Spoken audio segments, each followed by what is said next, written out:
धन्यवाद मेरे सर्वशक्तिमान दयावान सामर्थ्य परमेश्वर पिता तेरा वचन कहता है जहाँ पे मेरे नाम से एक से अधिक मेरे बेटा और मेरी बेटी इकट्ठी होती हुआ मैं स्वयं आता हूँ। मेरे परमेश्वर पिता आप स्वयं आओ और आकर के अपने बेटा और बेटियों से बातें करो। परमेश्वर मैं तो मूर्ख हूँ, अनजान हूँ, नादान हूँ, मेरे कंठ में विराजमान हूँ, रोम रोम में वास कर मेरे पिता। मेरे अंदर से तेरे वचन निकले, तेरी वाणी निकले। मेरा परमेश्वर मेरे कंठ में स्वयं विराजमान हो। जो बेटा बेटी अपनी चाहत बना कर आए मेरे परमेश्वर पिता, उनकी चाहतों को पूरा करना मेरे परमेश्वर पिता। मेरे अंदर से कोई वचन निकले जो मेरे पिता बोले और जिन जिन बेटा और बेटियों की चाहत है मेरे परमेश्वर पिता, उन बेटा और बेटियों की चाहत पूरी होने पर मेरे परम प्रधान परमेश्वर पिता इस प्रार्थना को अपने गुरु के नाम से मांगता हूं। मेरे परमेश्वर पिता आ और अपने बच्चों को अपने बेटा और बेटियों के अंदर बीज के नहीं बोले मेरे दयालु अपने शाबाश परमेश्वर पिता। एक बार जोरदार ताली परमेश्वर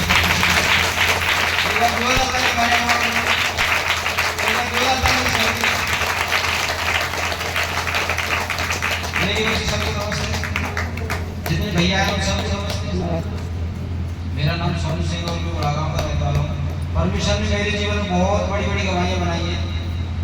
अभी तो एक इतनी बड़ी गवाही है कि अगर आपको बताऊं तो भी दिक्कत हो रही है, ना भी बताऊं तो मैं अपने अंदर रख नहीं पा रहा हूँ। लेकिन परमेश्वर ने बहुत बड़े काम करे। पहले इसमें विश्वास नहीं करता था कि परमेश्वर ऐसे काम करता है, सत्संग में ऐसे काम हो जाएंगे तो डॉक्टरों को क्या जरूरत है, हॉस्पिटल की क्या जरूरत है। लेकिन परमेश्वर उसके बारे में वचन बताता है कि जो बीमार हैं उनको डॉक्टरों की जरूरत है, बीमारों को वैद्यों की जरूरत है, लेकिन जिसे वैद्य नहीं कर सकता उसके लिए मैं बैठा हुआ। जब मैं सत्संग में आया, दीदी से वचन लिए, शिक्षा ली, तब मुझे पता पड़ा कि वास्तव में परमेश्वर तो सच्चा है। अपने कहीं न कहीं भूले हुए, अपन कहीं न कहीं भूले। ऐसे ही एक दिन की बात है जब अपने जो लोग हैं, परमेश्वर के जो लोग हैं, इजराइली जो लोग थे, कहीं विपत्ति में फंस गए थे, फिरौन राजा के यहाँ फंस गए थे, तो उनको छुड़ाने के लिए कोई ना कोई व्यक्ति तो चाहिए।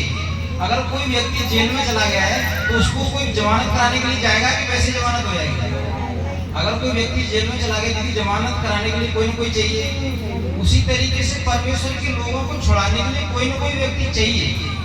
तो परमेश्वर ने क्या किया कि अपने लोगों में से एक व्यक्ति खड़ा किया और उसका नाम था मूसा। और फिरौन राजा ने क्या आज्ञा दे दी थी कि जितने लोग जो ये लोग हैं, जो बदुआई मेरे यहाँ रह रहे हैं, जो इजरायली लोग हैं जो मेरे यहाँ रह रहे हैं, इनमें से अगर लड़के पैदा हो तो इनको तुम मार देना, और जो लड़कियां पैदा हो उनको तुम रख लेना। इतनी कड़ी आज्ञा दे दी गई, इतनी सख्त आज्ञा दे दी गई। आज बोलते कह रहे तुम तो ये कर रहे हो, वो कर रहे हो, और आज कोई प्रेशर आ जाए तो हट जाते पीछे।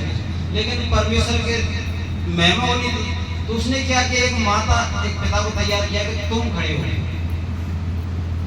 परमेश्वर ने उनके मन में डाला कि मैं तुम्हें बेटा दे रहा हूँ और उस बेटे को परमेश्वर के लिए दे देना। और वो माता कह रही थी परमेश्वर मैं इसकी रक्षा कैसे करूंगी, यहाँ तो इतनी बड़ी आज्ञा दे दी गई है, अगर किसी के बेटा हो रहा है, अगर उसको तुमने नहीं अपने हाथ से कत्ल किया तो मैं बेटे को भी तुम्हारे सामने मारूंगा और तुम्हें भी साथ में खत्म करूंगा। इतनी सख्त आज्ञा दे दी गई थी। तब परमेश्वर ने एक बेटा खड़ा किया और उसका नाम था मूसा।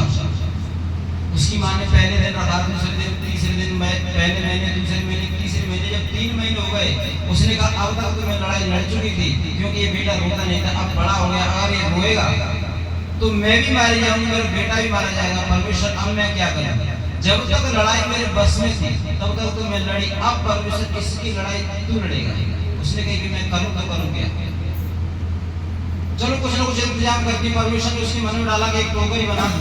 उसने टोकरी ली, मिट्टी से सानी, उस टोकरी अंदर से जाल लगा कर उनको तैयार करके उस बेटे को जीवित उसमें किसने टोकरी में रख दिया और पानी की नदी में बहा दिया।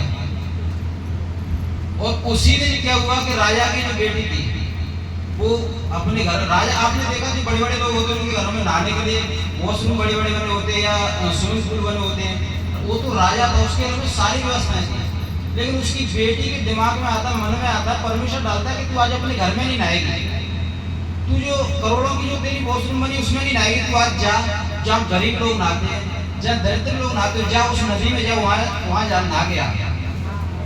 तो क्या हुआ, वो बेटी अपने घर से निकली और नदी पे अपनी साथियों को, अपनी सहेलियों को लेकर के नदी के पास गई। चलो आज बनाओ अपन नदी पे चलते, नदी पे घूम करके आते, वहाँ नहा करके आते हैं। ऐसा हो सकता है कि बड़े लोग, ये तो ऐसी बात हो गई कि मेरा ढाबा खुला हुआ है इस रोड पे और मोदी जी आ रहे हैं, मोदी जी मेरे ढाबे पे क्यों बैठे, वो तो बढ़िया 5 स्टार होटल में खाएंगे, अच्छे मेरे ढाबे पे तो अच्छी प्लेटें भी साफ नहीं है, कुछ भी साफ नहीं। लेकिन परमेश्वर दिमाग में डाल रहा है कि मोदी जी आप आज आप जाओगे तो उसी ढाबे पर खाना जहाँ आपका ढाबा खुला होगा। समझ में आ रहा है? मैं एक तुच्छ व्यक्ति हूँ, लेकिन परमेश्वर तुच्छ को भी महान कर सकता है। क्या हुआ, वो बेटी जाकर के उस नदी में नहाने के लिए गई और देखती है कि एक बेटी की आवाज आ रही है, कहाँ हाय कौन रो रहा है, देखो किसी सहेली से बोला देखो मैं कौन रो रहा है। एक बेटी गई, उसने जाकर के सहेली ने देखा कि बेटा है, उसने कहा लेकर जाते हैं। उस मूसा को देखा कि बहुत सुंदर, अति सुंदर। उसने समझ लिया कि ये इन्हीं लोगों का है, जो मेरे यहाँ पे बदुआई में, जो मेरे यहाँ बंधे हुए लोग हैं, जो मेरे यहाँ रह रहे हैं, वो इन्हीं का बेटा है, मिस्रियों का बेटा नहीं है। उसने कहा क्या करो इसका? उसने कहा तुम शांत रहो, इसको चुप कराओ। बड़ी वाली बहन ने दूध पिलाया, किसी और ने पिलाया, छोटी ने, बड़ी ने, माता ने, सबने चुप किए, किसी ने उसको चुप नहीं कर पाया। मूसा की बहन मरियम वहाँ देख रही थी और रानी की बेटी से बोलने लगी, राजा की बेटी से बोलने लगी कि बहन हाँ ये चुप नहीं हो रहे क्या? नहीं तो इसके लिए मैं किसी ताई को, किसी बहन को लेकर गया जो इसको चुप कर सके। उसने कहा लेकर गया। वो किसको लेकर के? मरियम गई और मूसा की माँ को ही लेकर के आई और मूसा को अपनी माँ को दिया गया। उसने जैसे दूध पिलाया और बेटा तुरंत चुप हो गया। धन्यवाद परमेश्वर का। देखो जब तक लड़ाई मेरे बस में थी तब तक तो मैं लड़ रहा था, मेरी लड़ाई बस से पार हो गई। परमेश्वर को जब सौंप दिया, अब क्या हुआ? बेटा तो उसका है। उसने कहा बहन यहाँ आज से तू इसको दूध भी पिलाएगी, तू इसकी रखवाली करेगी, मेरे भवन में रहेगी तू, और इसकी मैं तुझे पैसे भी दूंगा, पैसे भी मैं तुझे दूंगी, इसकी मजदूरी भी दूंगी। मेरा खुद का बेटा है, मैं सिर्फ उसके साथ रह रही हूँ, उसको नहीं पता ये मेरा बेटा है किसका है, लेकिन उसको मुझे पैसे भी मिल रहे हैं। परमेश्वर कहाँ से कैसे रास्ता कर रहा है? अपना आज काम बनता है तब तो तुम कहते बहुत अच्छा बहुत अच्छा बहुत अच्छा, लेकिन काम नहीं बनता है। परमेश्वर पता नहीं मेरी कैसी करी चोरी, मेरी क्या दिक्कत है, मैंने क्या कमी करी है। नहीं, परमेश्वर उस कठिन रास्ते से निकाल रहा है तुम्हारे को, जिसको तुम्हें विश्वास हो जाए कि मैं इस रास्ते से मैं निकल के आई हूँ। तो मेरी जो कलीसिया की तैयारी वो भी परमेश्वर इसी रास्ते से निकालेगा। तुमको विपत्ति तो होगी, लेकिन इतनी विपत्ति नहीं होगी कि वो टूट करके बेकार जाए। धन्यवाद परमेश्वर। और निकाल करके लाया, और क्या हुआ? वो बेटी खुद अपनी माँ का दूध, बेटा दूध पीता है।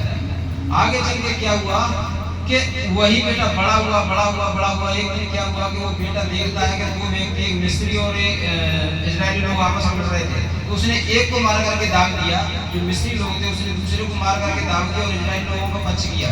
जब दोनों आपस में दूसरे से लड़ रहे थे तो उसने कहा भाई ऐसा क्यों कर रहे, आपस में क्यों लड़ रहे? वो अपने आप को दिखाना चाहता था कि मैं तुम्हारा ही भैया हूँ, तुम्हारा ही बेटा हूँ, तुम्हारे ही परिवार का हूँ, सिर्फ राजा के घर में रह रहा हूँ। लेकिन उसकी समझ में नहीं आई। उस जो बदुआई थे उन लोगों ने कहा क्या तूने कल व्यक्ति मार दिया तो उसी तरह हमें भी मार के गाड़ना चाहता है? तुझे हमारे ऊपर किसने राजा ठहरा दिया? जा तो अपना काम कर। उसने दिमाग में भाई बताओ, ये मेरी पोल अगर खुल जाएगी तो राजा मुझे मार देगा। मूसा वहां से भागा और मैदान देश में दूसरी जगह 40 साल तक रहा। अगर आप उनमें 4 दिन की विपत्ति बढ़ जाए ना, राजा देख लो, राजा के घर में मूसा रहता है, राजा का खाना खाता है, राजा के पलंग पे सोता है, राजा के वस्त्र मिलते, सारी चीज मिल रही है। लेकिन आज राजा के घर में दूसरे दिन काम पहुंच गया, जंगलों में, झाड़ियों में, जहाँ उसने धूप नहीं देखी थी उस जगह रह रहा है। और 40 साल तक उसकी क्या होती रही? ट्रेनिंग होती रही, चलता रहा, करता रहा, चलता रहा, चलता रहा। अगर आज अपने 4 महीने की ट्रेनिंग हो जाए, परमेश्वर तुम्हें क्यों नहीं सुन रहा है? ऐसी क्या विपत्ति है? परमेश्वर सुन तो जरूर रहा है, लेकिन आपको जितना मजबूत कर रहा है, जितना तुम हो सको, मैं उतना ही भार उठा सकता हूँ जितनी मेरी सहनशीलता है। एक अच्छा भार उठाने, वेट लिफ्टिंग वाला इंसान और उससे आकर के बोलो भाई कितना तुम उठा लेते? मैं 250 किलो वजन अभी उठा सकता हूँ। उससे बोला जाएगा चल अभी 250 किलो उठा, बोल देगा नहीं पहले मुझे गर्म होने दो, पहले मुझे ट्रेनिंग थोड़ी करने दो, पहले मुझे वार्म अप होने दो, जब मैं 250 किलो खाऊंगा। उसी तरीके से परमेश्वर पहले अपन से छोटे छोटे काम करवाता है, छोटे छोटे तरह उससे भी बड़ी काम करवाता है। अगर अपन छोटे से छोटे में विश्वास नहीं रखेंगे तो अपन बड़ा काम कर कैसे सकते हैं? धन्यवाद परमेश्वर। लेकिन अपन को क्या है कि दीदी गवाही दे रही है, दीदी कुछ कह रही है, अपन सुन नहीं रहे, कोई और गवाही दे रहा है, जालन की सुन तो जालन निकाल दो, इधर की सुन के इधर निकाल दो। अपन काय के लिए आते हैं? बातें तो घर में होती रहती है, दीदी आई है, भैया आए हैं, कोई भी आया है, परमेश्वर ने उस दास को खड़ा किया काय के लिए? हमारे और तुम्हारे बचाने के लिए। हम इतने धर्मी लोग नहीं है कि परमेश्वर स्वयं उतर के आए या मूसा जैसा इंसान स्वयं इस जगह पे खड़े कर दे। लेकिन नहीं, उस परमेश्वर ने कोई ना कोई खड़ा किया हमारे लिए। सास दीदी है, गीता दीदी है, कलू भैया, अनीता दीदी है, बड़ी दीदी है, बड़े भैया, बहुत से लोग खड़े किए ताकि हम बच सकें। दीदी अपने लिए प्रार्थना करती है, लेकिन हम और तुम्हारे लिए बहुत ज्यादा करती है कि परमेश्वर अगर मेरी कलीसिया सुरक्षित है तो मैं सुरक्षित हूँ, अगर मेरी कलीसिया परेशान है तो मैं परेशान हूँ। धन्यवाद परमेश्वर का।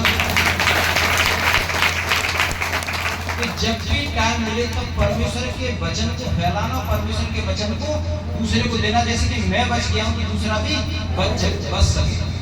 आपने एक कहानी सुनी होगी, उस स्टोरी का नाम है टाइटैनिक। एक जहाज बनाया गया था आज से बहुत साल पहले, और उस टाइटैनिक को सबसे अच्छी स्टील से बनाया गया था, सबसे अच्छे लोहे से बनाया गया था, अच्छे उसके अंदर सब कुछ अच्छा ही लगाया गया। और जब उस व्यक्ति से पूछा गया जिसने बनाया था, भाई तुमने जो बनाया है कैसा है, अच्छा है या बुरा है? उसने कहा परमेश्वर स्वयं आया है ना, फिर भी इसको क्या नहीं कर सकता है, डुबा नहीं सकता है। उसने कहा अच्छा क्या, इतना बड़ा चैलेंज अपन परमेश्वर को ना दो, क्योंकि परमेश्वर ने मुझे बनाया, मेरे अंदर जो दिमाग है वो परमेश्वर ने दिया है, और मैं परमेश्वर से बड़ा हो सकता हूँ। और मैं परमेश्वर को चैलेंज कर रहा हूँ कि परमेश्वर स्वयं आ जाए, फिर इसको नहीं डुबा सकता। पहले दिन, दूसरे दिन, तीसरे दिन वो धराशायी हो गया, और वो सारा का सारा किस में चला गया, पानी में चला गया, डूब गया। टाइटैनिक जैसे आज जा रहा था, आज चला, कल चला, परसों के दिन क्या हुआ कि आगे बर्फीली जगह मिली, समुद्र में बर्फ का टुकड़ा आया और कैप्टन को बोला गया कि आगे बर्फ की संदेश भेजा है कि बर्फ आगे टुकड़े समुद्र में आगे बर्फ है। उसने कहा कि जरूरत नहीं है कि अपन रेस कम कर, रेस और बढ़ा दो, सब कुछ कर दो, अच्छा क्या जाने तो नहीं बढ़ने वाला है। लेकिन उसने क्या गलती कर ली कि परमेश्वर से ही उसने टक्कर ले ली। परमेश्वर का जो एक अपने जो गुरु थे उनका एक चेला था, और उसका नाम क्या था, उसका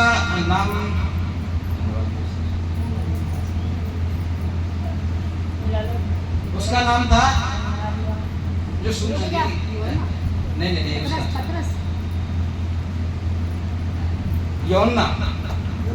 यौना ने बहुत से काम किए, बहुत से बड़े बड़े काम किए, सब कुछ किया, लेकिन यौना बाद में कुड़कुड़ाने लगा, परमेश्वर से बोलने लगा अगर तू ही है तो मुझे छुड़ा जेल में से।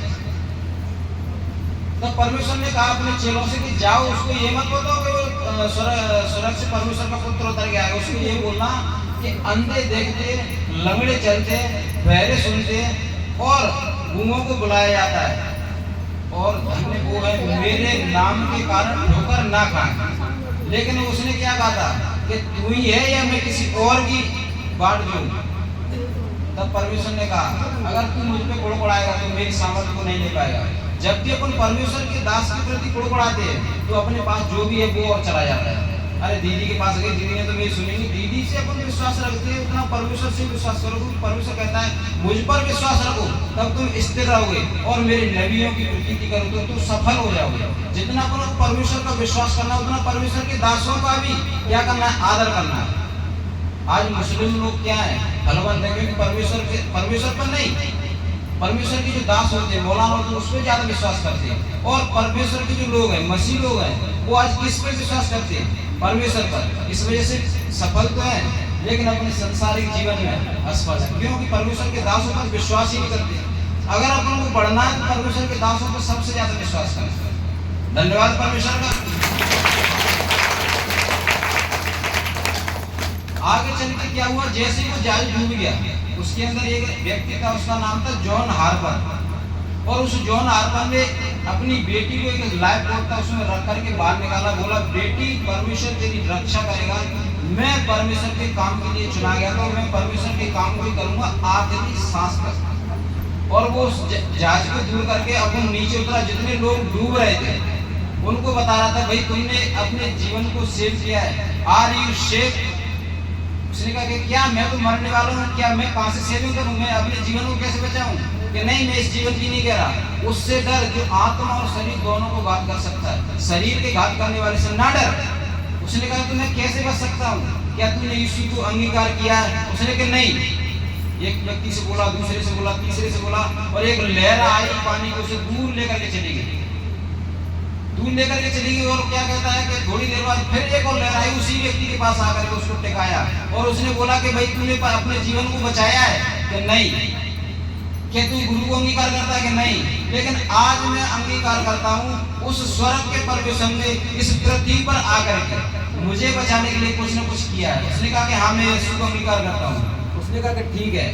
और एक दिन क्या हुआ, ये जाल डूब गया, सब कुछ डूब गया। जब 4 साल बाद एक व्यक्ति खड़ा हुआ था और उसका नाम था अक्वेला वेब, और कनाडा हैमिल्टन में वो बोल रहा था कि भाई मैं आज बचाया गया, मैं उसमें जितने लोग थे वो सारे के सारे मर गए थे, लेकिन मैं बचाया गया हूँ, उस परमेश्वर के पुत्र ने मुझे बचाया है। तब उसने कहा था अगर तुम्हें 1 मिनट के लिए भी टाइम मिले तो अपन बचे उसी तरीके से दूसरे व्यक्ति को बचाने की कोशिश करना, क्योंकि संसार पाप में फंसा हुआ है। अगर अपन किसी को बताएंगे तो ही बच सकता है। अगर मैं किसी की जमानत करा के लाऊंगा तो ही जमानत हो सकती है, जमानत किसी की नहीं हो सकती है। तो मुझे टाइम मिला है काहे के लिए? नहीं तो मैं तो डॉक्टर हूँ, मुझे तो ये करने की जरूरत है, मुझे वो करने की जरूरत है। बोटिया में बैठे तो बोटिया जैसा रह जाऊँ और कोई लोग क्या करेंगे, बेइज्जती करेंगे। अरे पढ़े लिखे आदमी पढ़े लिखे लोगों में बैठ, पढ़े लिखे लोगों में बैठेगा तुझे तेरे से ज्यादा बुद्धि आएगी। लेकिन मैं जानता हूँ परमेश्वर ने जो मुझे दिया है ना, वो उस पढ़े लिखे लोगों में नहीं मिल सकती जो मुझे यहाँ परमेश्वर मिली।